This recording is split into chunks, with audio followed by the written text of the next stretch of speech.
Yan guys, meron lang ipapakita sa inyo ngayon. Ito, kung alam nyo to, napaka-familiar na ito sa ating mga motor. Tawag dito fuse. Ito yung glass type, ito yung flat type. Konting idea lang. Ang fuse na to, ang purpose na ito guys, mag-cut ng line. Kakat niya yung line. Bakit nakakat? Tanong, bakit nakakat yung line? Ganito yan. Itong fuse na to, yung pula, 10 ampere to. So ngayon, naka-series to. Ang fuse, mga naka-series yan, hindi nakapara rin. Ngayon, naka-series siya.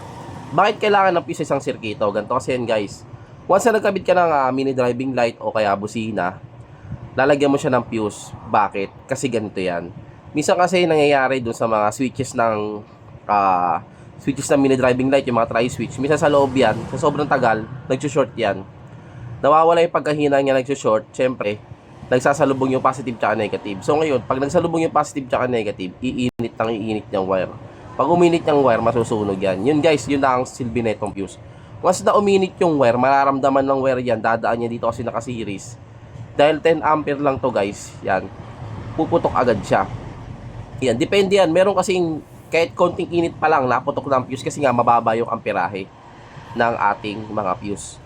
Yan. Sa mga electrical, sa mga high voltage, meron din tinatawag na fuse yan. Ito, sa mga electronics to, sa mga motor yan, meron tayong 15 ampere. Iba-iba guys ng value na itong mga fuse. Iba-iba rin ang color coding yan. Meron 20 ampere, may 30, iba-iba kulay niyan. Basta ang karamihan sa akin dito, 15 amperes yung blue, yung ito, red. Yan. Kaya na-explain ko lang to kasi mga bumibili ng fuse, kunyari 7.5 hinahanap nyo, huwag kayong papayag na bigyan kayo ng 10 ampere kasi unang-una, yung 7.5 ampere nakadesign doon sa sirkito na pinaglalagyan ngayon.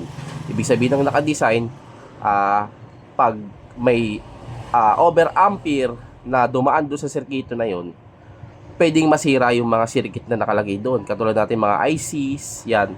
Yung tinatawag na integrated circuit, yung parang itim na maraming paa. Marami yan, maraming electronics components sa mga circuit natin na pwedeng masira kapag hindi nag-trigger yung fuse. Kaya kunyari 7.5, once na may dumaan na current na mas mataas sa 7.5 doon sa circuit na yon, puputok yung fuse. So ngayon, makakat yung line, mapoproteksyonan yung mga circuit na nandoon. Yun yung purpose nito guys kasi minsan yung iba, bibili na lang, okay na yan, okay na yan. Hindi ganoon, hindi yun basta okay, okay na yan. Kailangan, kung anong value ng hinahanap nyo, yun yung ilalagay nyo dun sa nawala. Huwag kayong mag-over ampere, magtataas kasi delikado.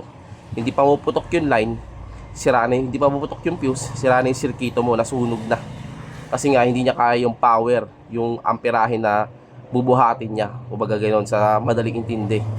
So yan guys, sana may nakuha kayong tip.